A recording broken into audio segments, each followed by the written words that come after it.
So all of a sudden AI is everywhere. People who weren't quite sure what it was are playing with it on their phones. Is that good or bad?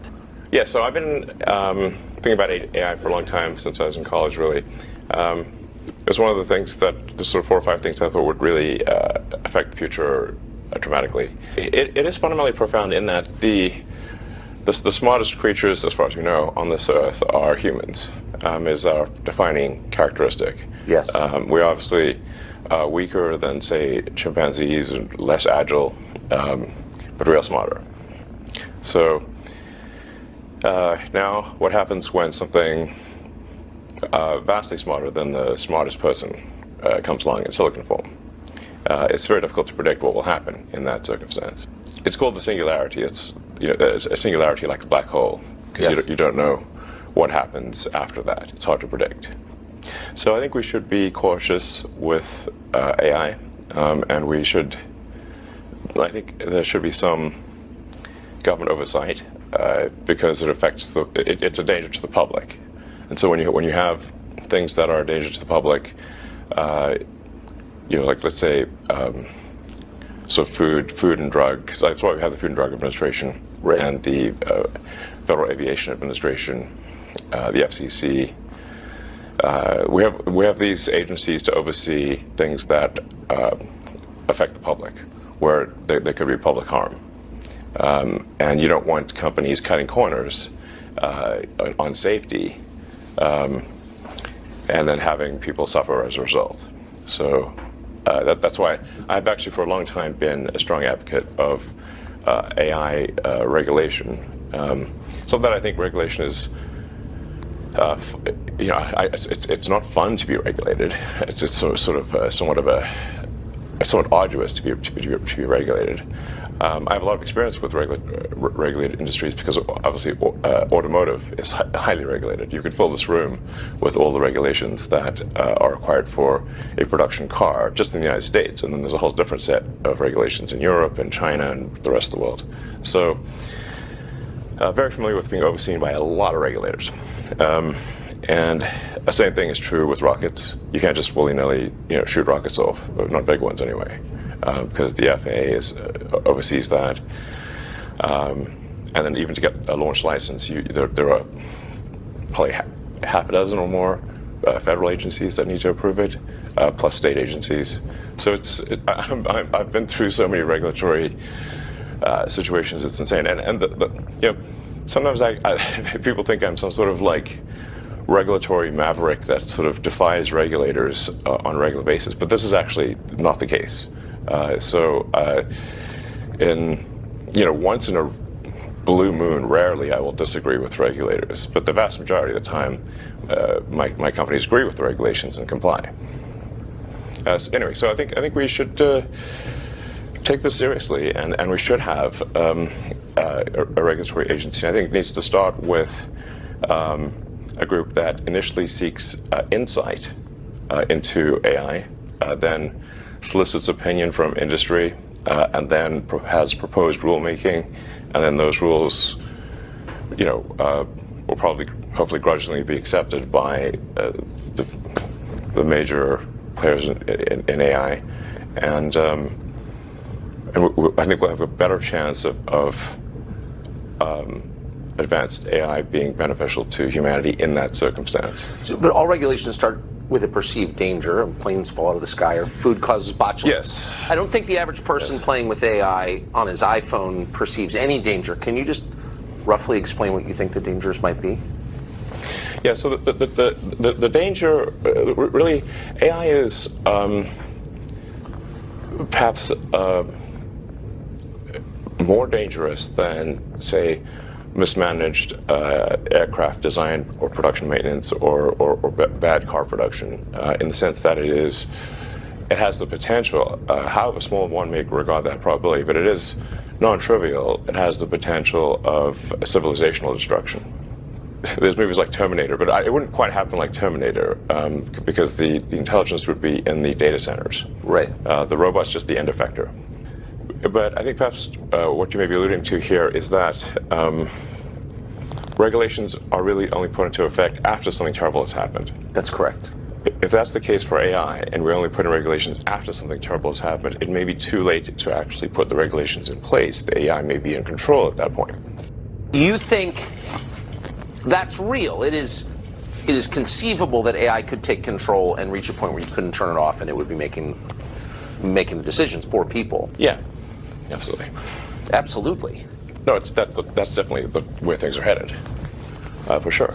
I mean, the things like say ChatGPT, which is based on GPT-4 from OpenAI, which is a company that I played a critical role in creating, unfortunately. Back when it was a nonprofit. Yes. I mean, the reason OpenAI exists at all is that Larry Page and I used to be close friends, and I would stay at his house in Palo Alto, and I would talk to him late into the night about AI safety. And at least my perception was that Larry was not taking AI safety seriously enough. What did he say about it? He really seemed to be one sort of digital superintelligence, basically digital God, if you will, as soon as possible. He wanted that? Yes. He's made many public statements over the years that the whole goal of Google is what's called AGI, artificial general intelligence, or artificial superintelligence. And I agree with him that there's great potential for good, but there's also potential for bad. And so if you've got some radical new technology, you want to try to take a set of actions that maximize the probability it will do good and minimize the probability it will do bad things. Yes. It can't just be hell for leather. Let's just go, barreling forward and, hope for the best. And then at one point, I said, well, what about, we're going to make sure humanity's okay here. And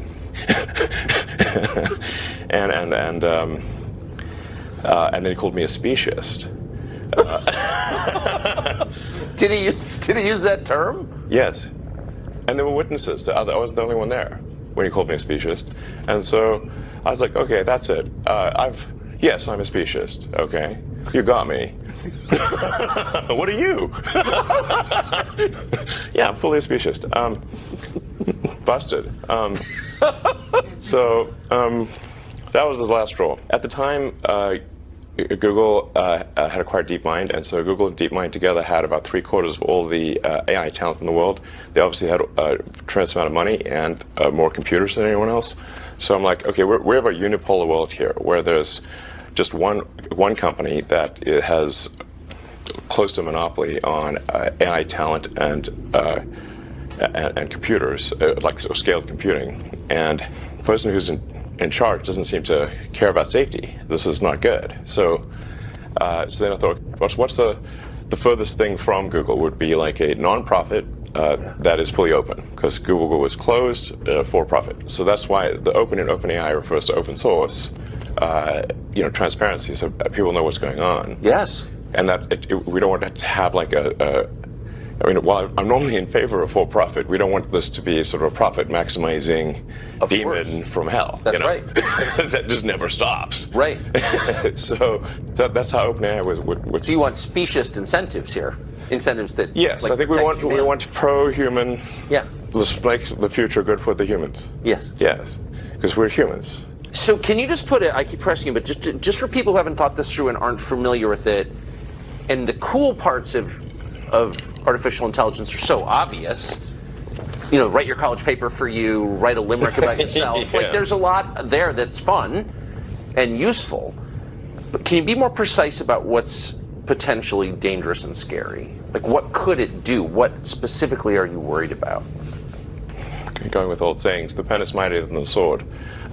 So if you have a super intelligent AI that is capable of writing incredibly well and in a way that is very influential, convincing, and is constantly figuring out what is more convincing to people over time, and then enter social media, for example, Twitter, but also Facebook and others, and potentially manipulates public opinion in a way that is very bad.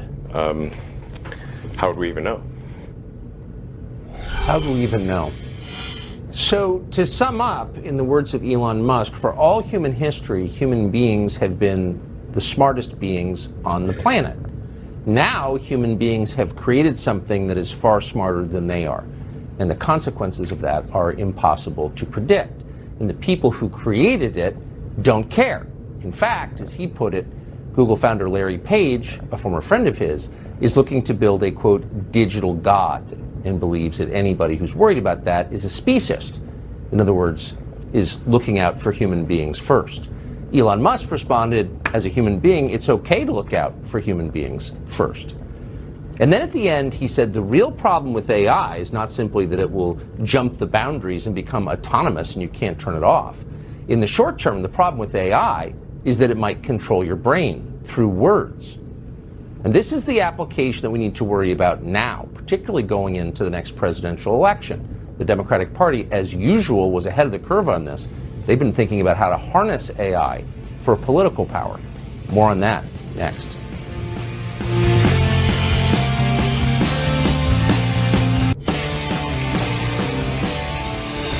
In the long term, AI may become autonomous and take over the world, but in the short term, it's being used by politicians to control what you think, to end your independent judgment and erase democracy on the eve of a presidential election. Elon Musk is very worried about that. He told us about his plan to stop it. What's happening is they're training the AI to lie. Yes. It's bad. To lie. That's exactly right. And to withhold information. To lie and yes, yeah, exactly. To either comment on some things, not comment on other things, but not to say what the data actually demands that it say. Exactly. How did it get this way? I thought you funded it at the beginning. What happened? Yeah, well, that would be ironic. But Faith, the most ironic outcome is the most likely, it seems. I'm stealing that. That's good. That's actually a friend of mine, Jonah, came up with that one. I actually have a slight variant on that, which is the most entertaining outcome is the most likely.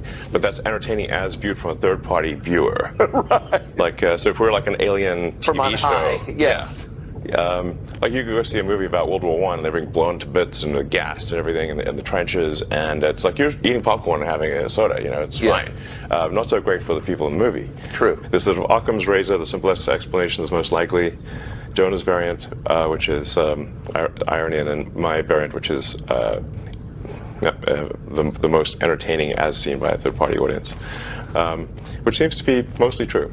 But it seems true in this case. So you gave them, did you give them a lot? I came up with the name and the concept and pushed, had a number of dinners around the Bay Area with some of the people, the leading figures in AI.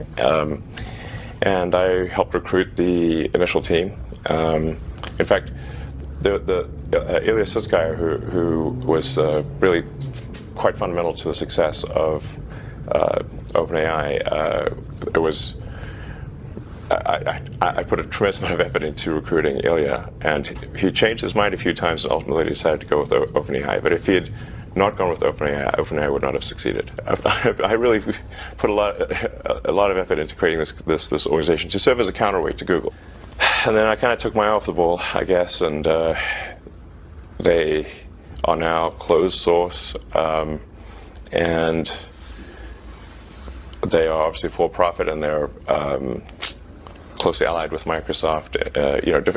In effect, Microsoft has a very strong say, if not directly controls OpenAI at this point. So you really have an OpenAI Microsoft situation, and then a Google DeepMind are the other two sort of heavyweights in this arena. So it seems like the world needs a third option. Yes. So I think I will create a third option, although it's starting very late in the game, of course. Can it be done? I don't know. I think we'll see. It's definitely starting late, but I'll try to create a third option, and that third option hopefully does more good than harm. Like the intention with OpenAI was obviously to do good, but it's not clear whether it's actually doing good or whether it's. I can't tell at this point, except that I'm worried about the fact that it's being trained to be politically correct, which is simply another way of being saying untruthful things. Yes. So that's a bad sign. There's certainly a path to AI dystopia is to train an AI to be deceptive. So yeah, I'm going to start something which I know you could call truth GBT, or a maximum truth-seeking AI that tries to understand the nature of the universe. And I think this might be the best path to safety, in the sense that an AI that cares about understanding the universe, it is unlikely to annihilate humans, because we are an interesting part of the universe. Hopefully, they would think that. I think it would, because humanity could decide to hunt down all the chimpanzees and kill them, but we don't, because we're actually glad that they exist. Yes. And we aspire to protect their habitats. But we feel that way because we have souls, and that makes us sentimental and reflective. It gives us a moral sense, longings. Can a machine ever have those things? Can a machine be sentimental? Can it appreciate beauty? Well, I mean, we're getting into some, philosophical areas that are hard to resolve. I take somewhat of a scientific view of things, which is that we might have a soul, or we might not have a soul. I don't know. It feels like I feel like I've got some sort of consciousness that exists on a plane that is not the one we observe. Yes. That is certainly how I feel, but it could be an illusion. I don't know. But for AI, in terms of understanding beauty, there's a difference from appreciating beauty and being able to create incredibly beautiful art. Yes. Will AI be able to create incredibly beautiful art? It already does. Yes, I know. If you see some of the Mid-Journey, I have. This stuff, it's incredible. It is. No question that it can create art that we perceive as stunning, really. It's doing sort of still images now, but it won't be long before it's doing movies and shorts, and movies, just a series of frames with audio. But at that point, because it can mimic people and voices, any image, it can mimic reality itself so effectively. Yeah. I mean, how could you have a criminal trial? I mean, how could you ever believe that evidence was authentic, for example? And I don't mean like in 30 years, I mean like next year. I mean, that seems totally disruptive to all of our institutions. But I'm not so worried. I think it's more like, will humanity control its destiny or not? Will we have a future that is better than the past or not? Will humanity control its future or not? And in the meantime, how will this be used to control us? If you've played around with the latest versions of AI, you will learn it prefers to end the world with nuclear Armageddon before you use naughty words. So those are its priorities.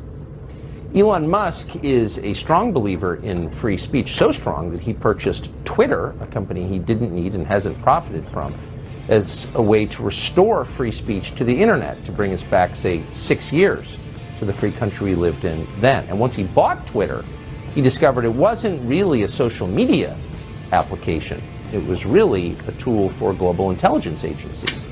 He's got detail on that after the break.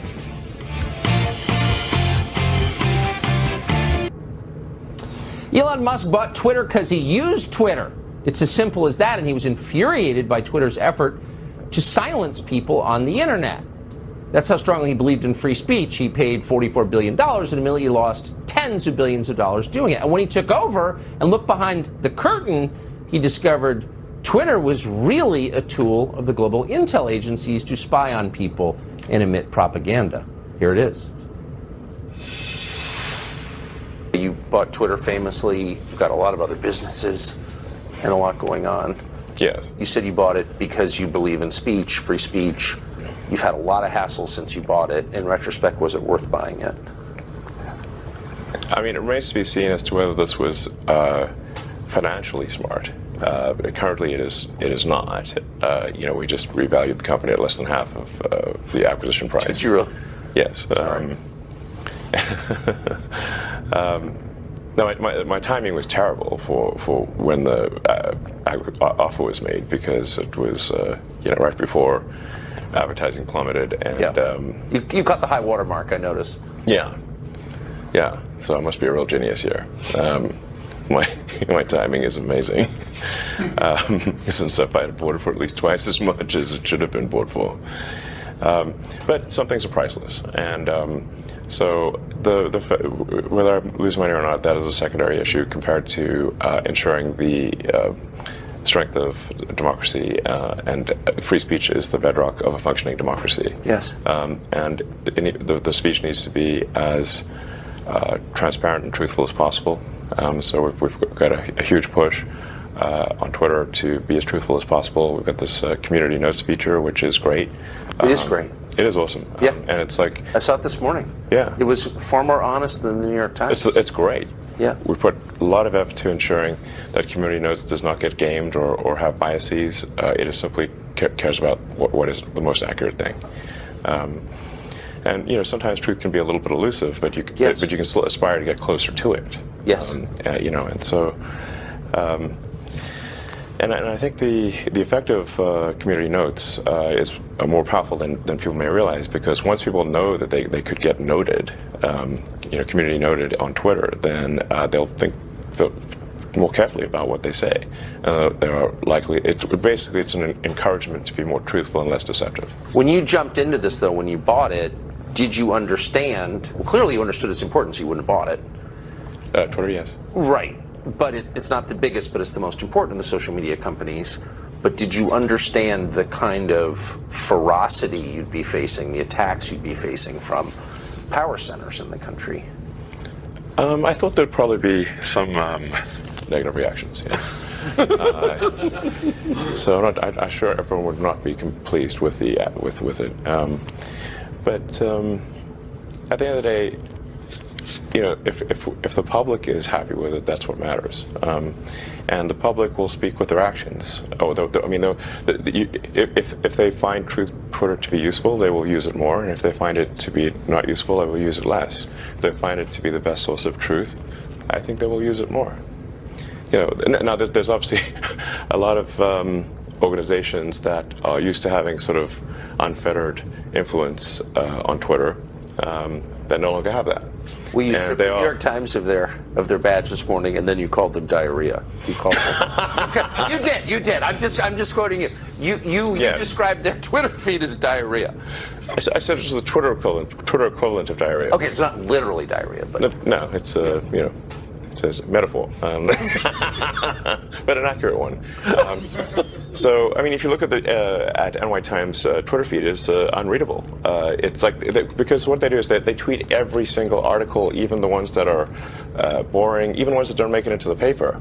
So it's just nonstop, zillion tweets a day with no. They really should just be saying, like, what are the top tweets? Yes. Yeah, like, what are the big stories of the day? I don't know. Put out like 10 or something. So some number that's manageable, as opposed to right now. If you were to follow NY Times on Twitter, you're going to get barraged with like hundreds of tweets a day. Yeah. And your whole feed will be filled with NY Times. So. This is something I would recommend actually for all publications, which is for your primary feed, only put out your best stuff. I think I know a thing or two about how to use Twitter because I was the most interacted with account on the whole system before the acquisition. Before the acquisition closed, I didn't have the most number of followers, but I had the most number of interactions, and so I clearly know something about how to use Twitter. People's attention is limited, so just make sure you put the stuff that's most important there. So because you and people like you do interact on Twitter, it's obviously enormously powerful in shaping public opinion. It's where a lot of ideas and trends are incubated. Yeah. That's why you Absolutely. bought it. It's also a magnet for intel agencies from around the world. And yes. One of the things we learned after you started opening the books is that they were exerting influence from within Twitter. It was absurd. Did you know that going in? No. Since I've been a heavy Twitter user since 2009, it's sort of like I'm in the matrix. I can see like things do things feel right? Do they not feel right? What tweets am I being shown as recommended? I get a feel like what accounts are making comments. Where are the comments eerily similar? Yeah.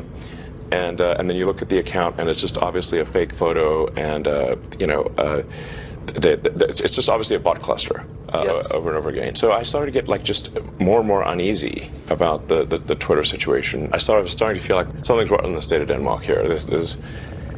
Something feels wrong about the platform. It seemed to be just drifting in a. I couldn't place it exactly. Just it felt like it was drifting in a bad direction. So then I was like, and my conversations with the board and management seemed to confirm my intuition about that. But basically, I was convinced these guys do not care about fixing Twitter, and I had a bad feeling about where I was headed based on the conversations I had with him. So then I was like, you know what, I'll try acquiring it and see if acquiring it is possible. Now, I didn't have enough cash to acquire it, so I would need support from others, from some of the existing investors. I would also need a lot of debt, and so it wasn't clear to me whether an acquisition would succeed, but I thought I would try. And ultimately, it did succeed. Anyway, here we are. But when you got there, and all of a sudden you own it, and all the data on the servers belongs to you. And Well, it belongs to the people, in my view, but yes. But you can see what it is, and you can see what they've been doing, and you can see who's been working there. You were shocked to find out that various intel agencies were affecting its operations? The degree to which various government agencies had effectively had full access to everything that was going on Twitter blew my mind. I was not aware of that. Would that include people's DMs? Yes. Yes, because the DMs are not encrypted. So one of the things that we're about to release is the ability to encrypt your DMs. That's pretty heavy duty, though, because a lot of well-known people, reporters talking to their sources, government officials, the richest people in the world, they're DMing each other. And the assumption, obviously, was incorrect, but was that that's private. But that was being read by various governments? Yeah, that seems to be, yes. It's scary. Yes, it is. Like I said, we're moving to have the DMs be optionally encrypted. I mean, there's a lot of DM conversations which are, just chatting with friends. It's not important. Of course. That's hopefully coming out later this month, but no later than next month, is the ability to toggle encryption on or off. So if you are in a conversation you think is sensitive, you can just toggle encryption on, and then no one at Twitter can see what you're talking about. They could put a gun to my head, and I couldn't tell. I couldn't. That's sort of gun to the head test. If someone puts a gun to my head, and can I still not see your DMs? That's the acid test. Yes. And that's how it should be if you want your. Have you had complaints from various governments about doing this? I haven't had direct complaints to me. I've had sort of some indirect complaints. I think people are a little concerned about complaining to me directly in case I tweet about it.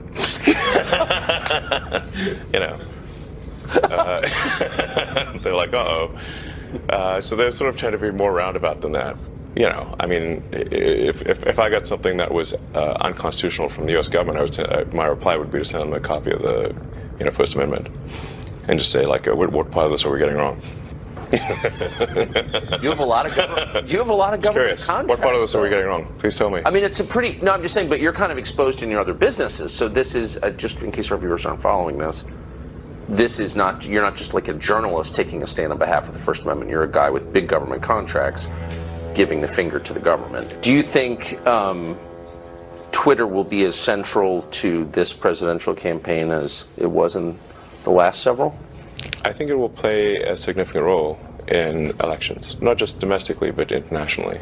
The goal of New Twitter is to be as fair and even-handed as possible, so not favoring any political ideology, but just being fair at all. Why doesn't Facebook do this? I know that Zuckerberg has said, and I take him at face value, that he, I do actually in this way, that he is a kind of old-fashioned liberal who doesn't like to censor. He has, but why wouldn't a company like that take the stand that you have taken? Which is pretty rooted in American traditional political custom, for free speech. My understanding is that Zuckerberg spent $400 million in the last election, nominally in a get-out-the-vote campaign, but really fundamentally in support of Democrats. Is that accurate or not accurate? That is accurate. Yes. Does that sound unbiased to you? No, it doesn't. Yes. So you don't see hope that Facebook will approach this as a non-aligned arbiter? You've allowed Donald Trump back on Twitter. He hasn't taken you up on your offer because he's got his own thing. Right. Do you think he will go back on Twitter? Well, that's obviously up to him.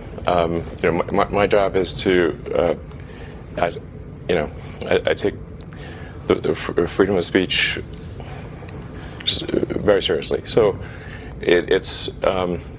I didn't vote for Donald Trump. I actually voted for Biden. Not saying I'm a huge fan of Biden, because I would think that would probably be inaccurate.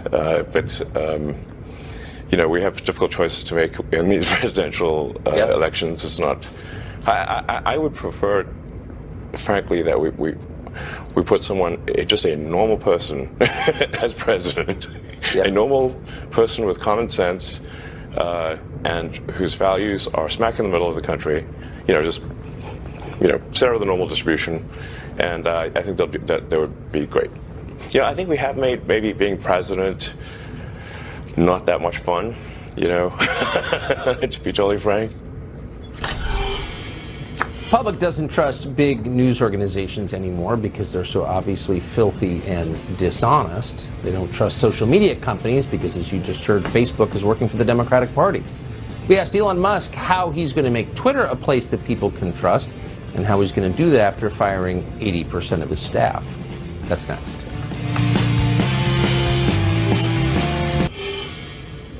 So the headline here so far is that before Elon Musk bought it, Twitter wasn't so much a social media site as a honey trap operated by global intelligence agencies, including our own.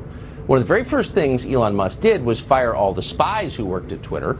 Then he fired a lot of other people, too, including the entire PR department, the HR department, and a lot of other useless baggage who weren't helping the company do anything worth doing. And what happened next? We asked him.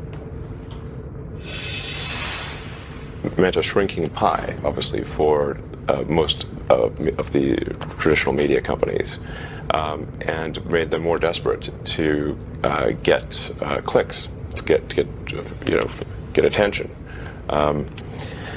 And it just made them, when they're in sort of a desperate state, they will then tend to really push headlines that get the most clicks, whether those headlines are accurate or not. So it's resulted, in my view, I think most people would agree, a less truthful, less accurate news. Because they just got to get a rise out of people. And I think it's also increased the negativity of the news, because I think we humans instinctually respond more to negative. I think we have an instinctual negative bias, which kind of makes sense in that, like, if let's say, it's more important to remember where was the lion, or where was the tribe that wants to kill my tribe, than where is the bush with berries. Yes. Like, one's like a permanent negative outcome, and the other is like, well, I might go hungry. So, meaning that there's an asymmetry in, sort of involved asymmetry in negative versus positive stuff. And also historically, the negative stuff would have been quite proximate, like it would have been near, represented a real danger to you as a person, if you heard negative news. Because historically, like a few hundred years ago, we're not hearing about what negative things are happening on the other side of the world, or on the other side of the country. We're hearing about negative things in our village. Things that could actually have a bad effect on you. Whereas now we're hearing about, the news very often seems to attempt to answer the question, what is the worst thing that happened on Earth today? And you wonder why you're sad after reading that, Do you read any legacy media outlets? I really get most of my news from Twitter at this point. It is the #1 news source, I think, in the world at this point. What percentage of your staff did you fire at Twitter? One of the great business stories of the year. I think we're about 20% of the original size. So 80% left. Yes. So I mean, a lot of people voluntarily. sure, but it's 80% are gone from the day you took That's over. correct. Yes. So how do you run the company with only 20% of the staff? It turns out you don't need all that many people to run Twitter. But 80%? That's a lot. Yes. If you're not trying to run some sort of glorified activist organization and you're not care that much about censorship, then you can really let go of a lot of people, it turns out. How many others, without naming names, but how many, I had dinner with somebody who runs a big company recently who said, I'm really inspired by Elon. And I said, the free speech stuff? He goes, no, the firing the staff stuff. Yeah. How many other CEOs have come to you to talk about this? I spend a lot of time at work, so it's not like I'm meeting with lots of people. They see what actions I've taken, but I think we just had a situation at Twitter where it was absurdly overstaffed. So it wasn't. You look and say, like, what does it really take to operate Twitter? Most of what we're talking about here is a group text service at scale. How many people are really needed for that? And if you look at what has been the product development over time with Twitter, and years versus product improvements, and it's like a pretty flat line. So what are they doing? It took a year to add an edit button that doesn't work most of the time. I mean, I feel like it was a comedy situation here. You're not making cars, it's very difficult to make cars, or get rockets to orbit. So, the real question is, like, how did it get so absurdly overstaffed? This is insane. So, anyway, and it's clearly working. In fact, I think it's working better than ever. We've increased the responsiveness of the system by, in some cases, over 80%. We're trying to make Twitter the most trusted place on the internet, the least untrustworthy place on the internet. I don't think anyone should trust the internet, but maybe we can make Twitter the least untrustworthy. Like I said, try to get the truth to the people as best we can. Just blow up the server farms because there's no way to, once this gets rolling, there's no way to slow it down. What do you think of that? Well, the really heavy-duty intelligence is not going to be distributed all over the place. It'll be in a limited number of server centers. If you say very sort of deep AI, heavy-duty AI, it's not going to be in your laptop or your phone. It's going to be in a situation where there's 100,000 really powerful computers working together in a server center. So it's not like subtle, and there are a limited number of places where that can happen. In fact, you can just look at the heat signature from space, yeah. And it'll be very obvious. I'm not suggesting we go and blow up to server centers right now, but there may be it may be wise to have some sort of contingency plan where the government's got an ability to shut down power to these server centers. You don't have to blow it up; you can just cut the power. And what would trip? Or cut connectivity as well. That's another way. Right. Yeah. But what would trip that switch, do you think, in your mind? What would be the threshold that you'd have to pass to warrant the government cutting off your power or cutting off your signal?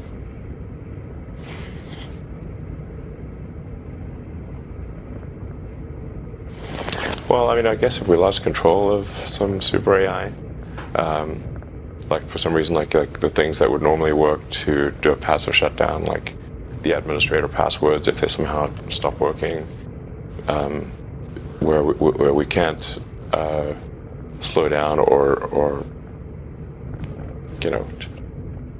I'm not sure. I don't have a precise answer, but if there's something that we're concerned about, and are unable to stop it with software commands, then we probably want to have some kind of hardware off switch. Yes. I think can't hurt.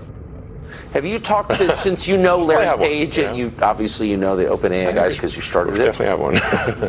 Have you talked to the people who run the biggest AI companies about this recently? I haven't talked to Larry Page in a few years because he got very upset with me about OpenAI. So when OpenAI was created, it did shift things into from a unipolar world where Google and DeepMind controlled, like I said, 3/4 of all the AI talent, to where there's now sort of bipolar world, or OpenAI and Google DeepMind, and and now weirdly it seems OpenAI is maybe ahead.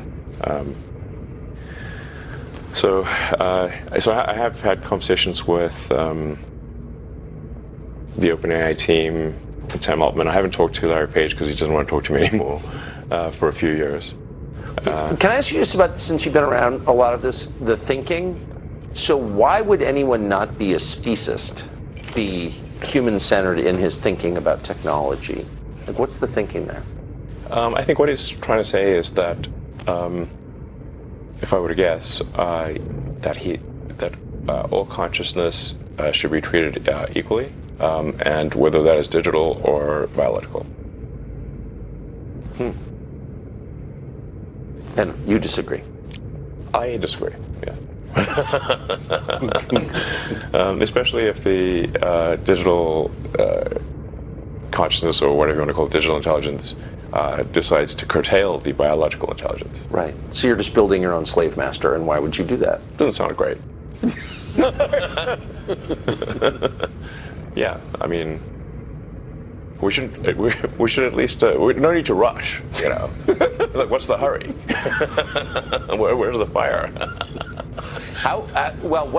Tell us about the hurry. So I know you've been talking about this for years, and on the sort of the periphery of our attention, we've heard Elon Musk talking about AI. But for most people, it's been like 3 months since they've had any interaction with this at all. So what's the timeline here? At what point does it start to really change our society, do you think? I think it starts to have probably an impact this year. GPT-4, now it's like writing poetry, and pretty decent poetry, actually. Pretty decent. Its skill at rhyming is incredible. Yes. Yes. And it's coherent. Yes, it is. It's even got a narrative. Yes, that's right. Yeah. So you could say that's hard to do. Like most humans can't do that. That's true. So it's already past the point of what most humans can do. Most humans cannot write as well as ChatGPT. And they certainly, and no human can write that well that fast, as to the best of my knowledge. So maybe Shakespeare. How can you have a democracy with technology like that? I mean, if democracy is, government by the people, each person's vote is equal to every other person's vote. I mean, and people are choosing their votes freely. Can you have a democracy with this?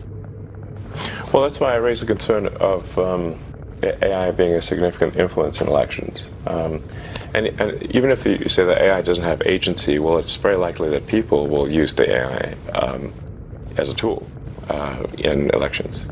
And then, if the AI is smart enough, are they using the tool, or is the tool using them? So I think things are getting weird, and they're getting weird fast.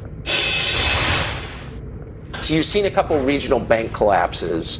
Yeah. And we've been told that's not a big deal, that these are isolated and each one collapsed for unique reasons. It's not systemic in any sense.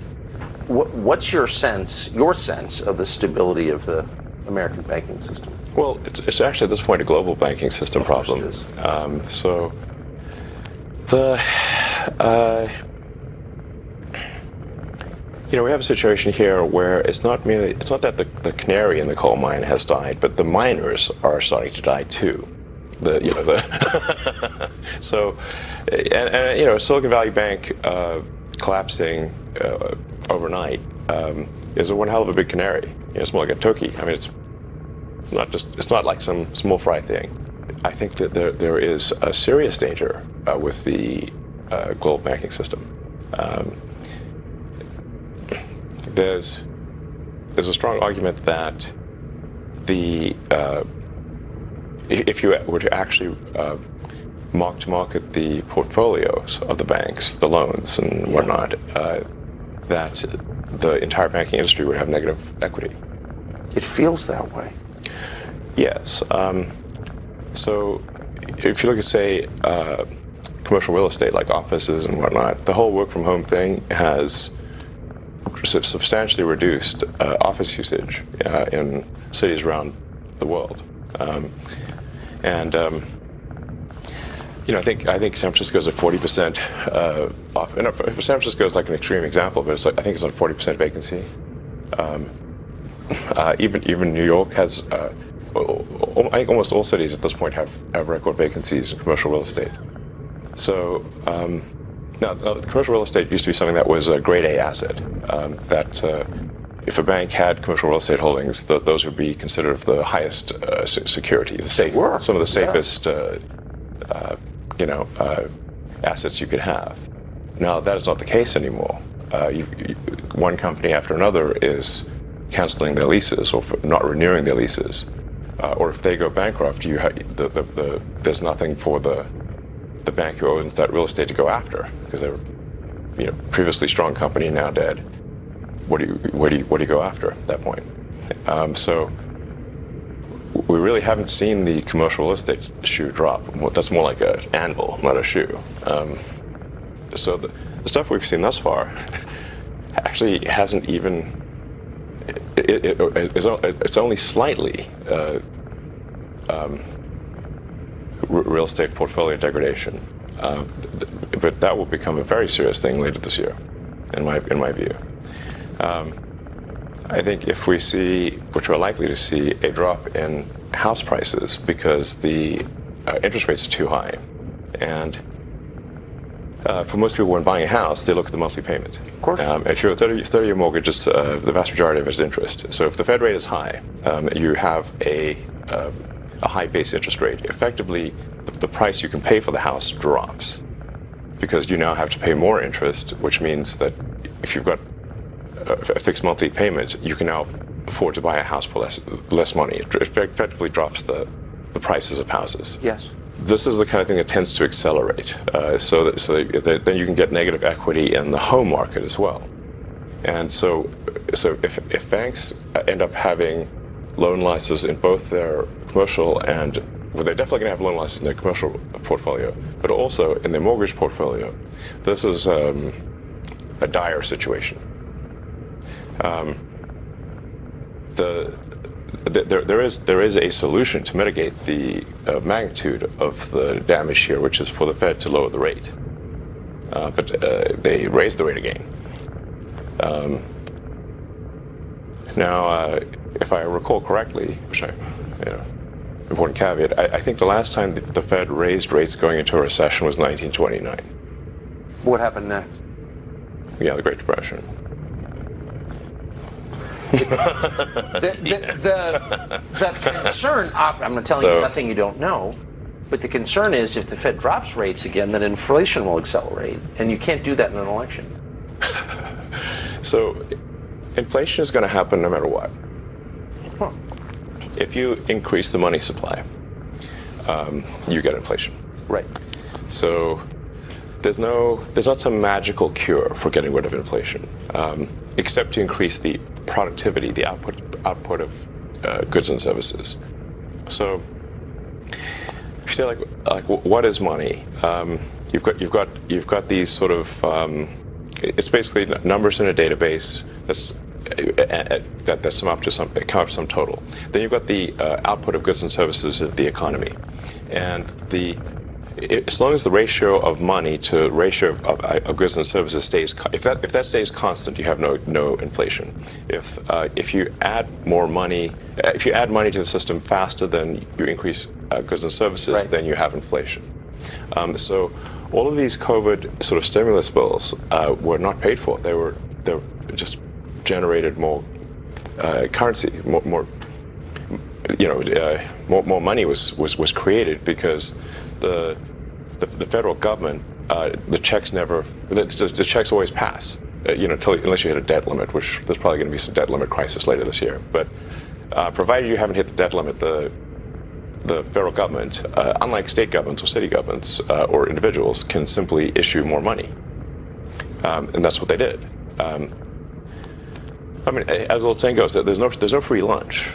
So if you could just issue massive amounts of money without negative consequences, why don't we just take that to the limit and make everyone a trillionaire? They tried that in Venezuela. How'd that work out? Well, they had to eat zoo animals. Right, it's not good, There's no free lunch. There's not some ability to issue money and not have inflation. People sometimes take the fact that we're here on Earth for granted, and that there's consciousness is just a normal thing that happens. But to the best of my knowledge, we see no evidence of conscious life anywhere in the universe. So it might be there. Physics they call it sort of the Fermi paradox. After when Enrico Fermi, was an amazing physicist, asked the fundamental question: where are the aliens? Yeah. A lot of people ask me, where are the aliens? And I think if anyone would know about aliens on Earth, it would probably be me. I would think. Yeah, I'm very familiar with space stuff. And I've seen no evidence of aliens. So I would immediately tweet it out. This says split second. That'd be like one all time, probably the top tweet of all time. Found one, guys. It's a jackpot. There's some 8 billion likes. Next level jackpot if you find the aliens. I don't think they're keeping this under. And it was like some general, I think in the 60s, who were saying show us the aliens, like Area 51, etc. And he said listen, we're constantly trying to get the defense budget to expand, and you know what would really get no arguments for anyone? If we pulled out an alien and said, we need money to protect ourselves from these guys. How much money do you want? You got it. They look dangerous. So, the fastest way to get a defense budget increase would be to pull out an alien, We were like, yeah, it could be the invasion fleet, it could be arriving any minute, who knows? So, so I digress, but you were saying that our consciousness makes us unique in the universe as far as we know, and that we take it for I'm not saying that granted. we are unique. I'm simply stating, to the best of my knowledge, that there is no evidence for other conscious life. I hope there is, and I hope they're peaceful. Obviously, the two important characteristics. But I'm just saying we haven't seen anything yet. So. But you think that we take our existence here for granted? Yeah, I think there are threats to it. Yeah, exactly. So,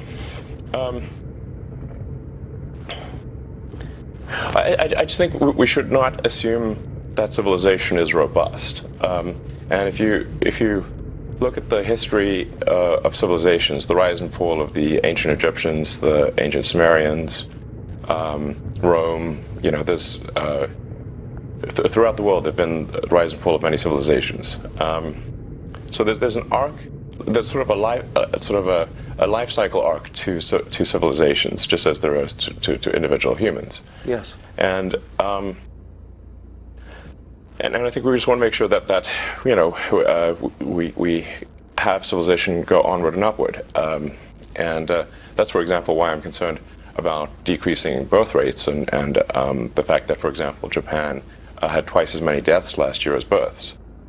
So that's they're a leading indicator. This is. Can I say, and you've written and talked a lot about this, but can I just ask you to pause just for a parenthetical note? Why is that? The urge to have sex and to procreate is, after breathing and eating, the most basic urge. Yes. How has it been subverted? Well, it's just in the past we could rely upon simple limbic system rewards Yes. in order to procreate. But once you have birth control and abortions and whatnot, now you can still satisfy the limbic instinct, but not procreate. So we haven't yet evolved to deal with that, because this is all fairly recent, the last 50 years or so, for birth control. So I'm sort of worried that, hey, civilization, if we don't make enough people to at least sustain our numbers, perhaps increase a little bit, then civilization is going to crumble. there's the old question of like, will civilization end with a bang or a whimper? Well, it's currently trying to end with a whimper in adult diapers. Yes. Which is depressing as hell.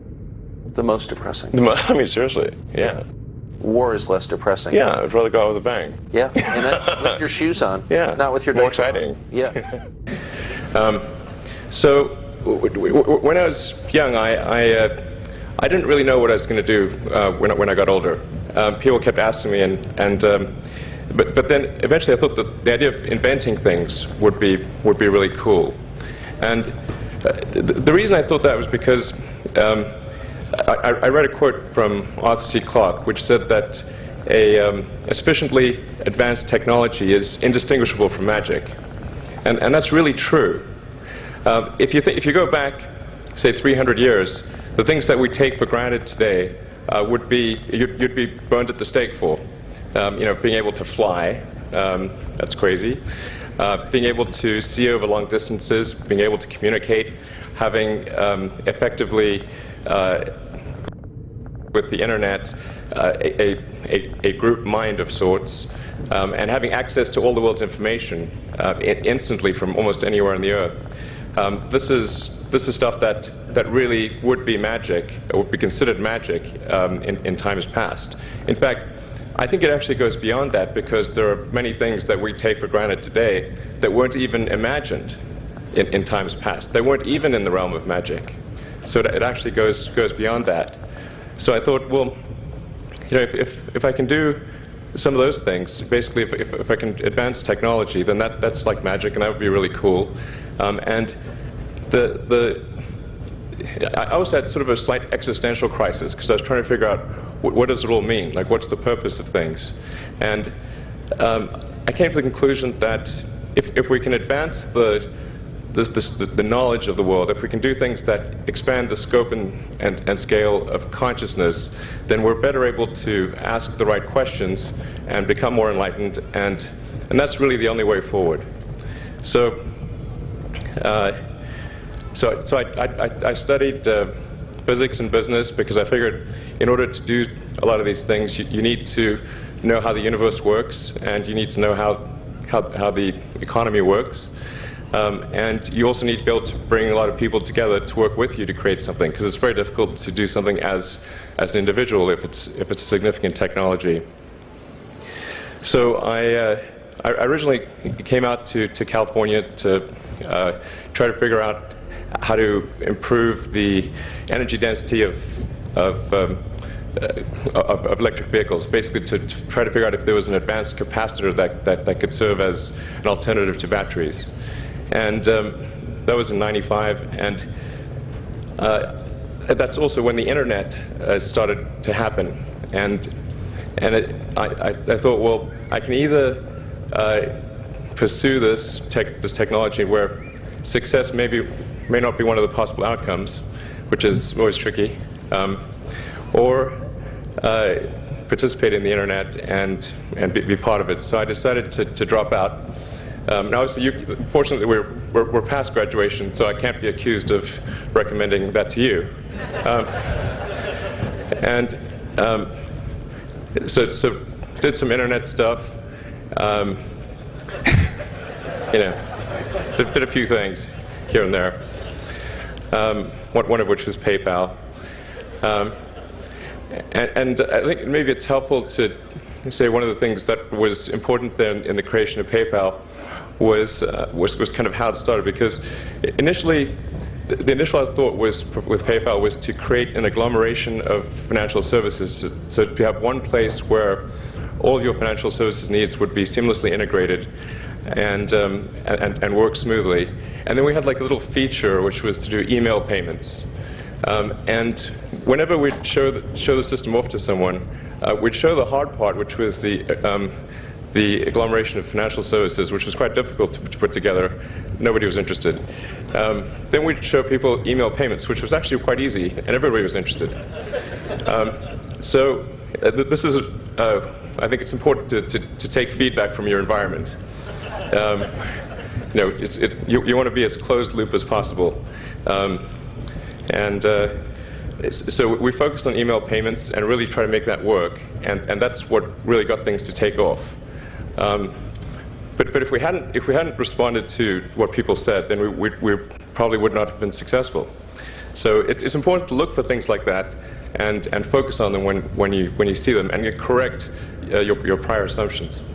And then let's get some more. Going from PayPal,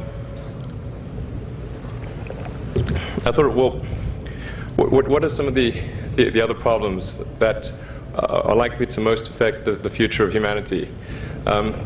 It really wasn't from the perspective of what's the rank-ordered best way to make money, which is okay, but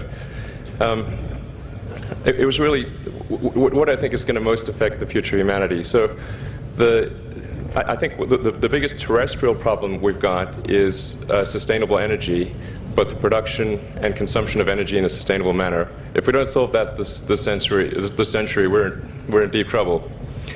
And then the other one being the extension of life beyond Earth to make life multiplanetary. So that's the basis for the latter is the basis for SpaceX, and the former is the basis for Tesla and Solar City.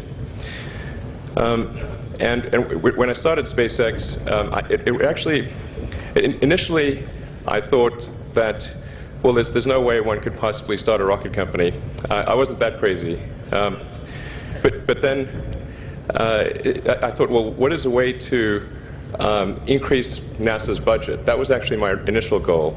So I thought, well, if we can do a low-cost mission to Mars, something called Mars Oasis, which would land seeds with seeds and dehydrated nutrient gel, and you hydrate them upon landing, and then you'd have this great sort of money shot of green plants on a red background, and the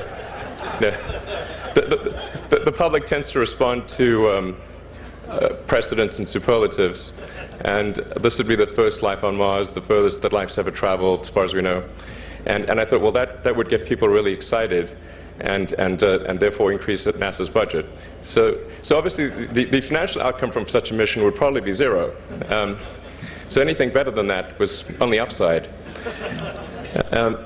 So I actually went to Russia 3 times to look at buying a refurbished ICBM. Because that was the best deal. And I can tell you it was very weird going there in late 2001, 2002, going to the Russian rocket forces and saying, I'd like to buy 2 of your biggest rockets, but you can keep the nuke. That's a lot more. And that was 10 years ago, I guess, so they thought I was crazy, but I did have money, so that was okay. And after making several trips to Russia, I came to the conclusion that actually my initial impression was wrong about because my initial thought was, well, that there's not enough will to explore and expand beyond Earth and have a Mars base and that kind of thing. But I came to the conclusion that was wrong.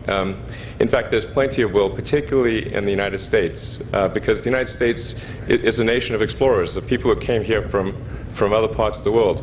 I think the United States is really a distillation of the spirit of human exploration. So, but if people think it's impossible, then, or it's going to completely break the federal budget, then they're not going to do it.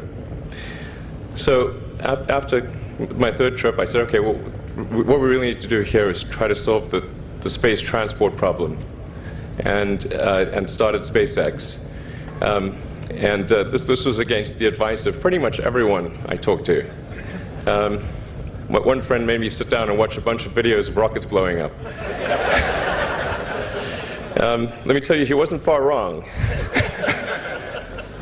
It was tough going there in the beginning because I'd never built anything physical. I mean, I'd built like little model rockets as a kid and that kind of thing, but I'd never had a company that built anything physical. So I had to kind of figure out how to do all these things and bring together the right team of people, and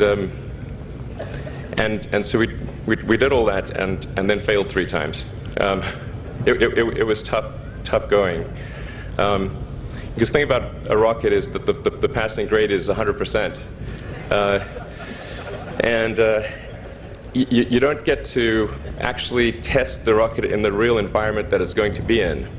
So I think the best analogy for rocket engineering is like if you want to create a really complicated bit of software, you can't run the software as an integrated whole, and you can't run it on the computer it's intended to run on. But the first time you put it all together and run it on that computer, it must run with no bugs. That's basically the essence of it. So we missed the mark there. The first launch, I was picking up bits of rocket near the launch site. It was a bit sad. But we learned with each successive flight, and were able to, eventually with the fourth flight in 2008, reach orbit. And that was also with the last bit of money that we had. So thank goodness that happened. I think the saying is fourth time's the charm. So we got the Falcon 1 to orbit, and then began to scale that up to the Falcon 9, which is about an order of magnitude more thrust. It's around 1 million pounds of thrust, and we managed to get that to orbit, and then developed a Dragon spacecraft, which recently was able to dock and return to Earth from the space station. That was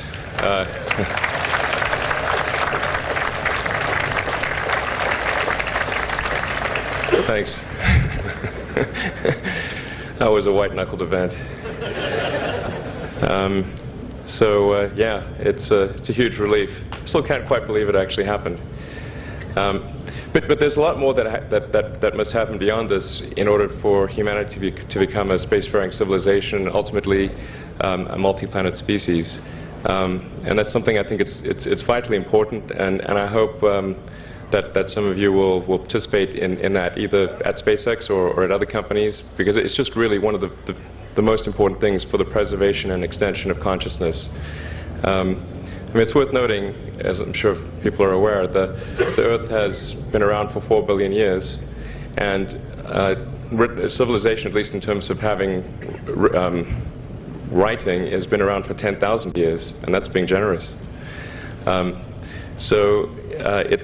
It's really somewhat of a tenuous existence that civilization and consciousness, as we know it, has been on Earth.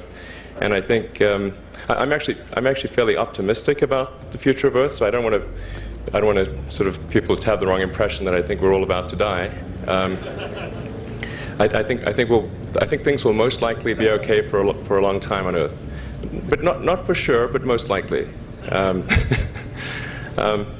But even if it's sort of 99% likely, a 1% chance is still worth spending a fair bit of effort to ensure that we've backed up the biosphere, planetary redundancy, if you will. And so I think it's really quite important. And in order to do that, there's a breakthrough that needs to occur, which is to create a rapidly and completely reusable transport system to Mars, which is one of those things that's right on the borderline of impossible. But that's sort of the thing that we're going to try to achieve there with SpaceX. And then on the Tesla front, the goal with Tesla was really to try to show that what electric cars can do, because people had the wrong impression. We had to change people's perception of an electric vehicle, because they used to think of it as something that was slow and ugly and had low range, kind of like a golf cart. So that's why we created the Tesla Roadster, to show that you can be fast, attractive, and long range.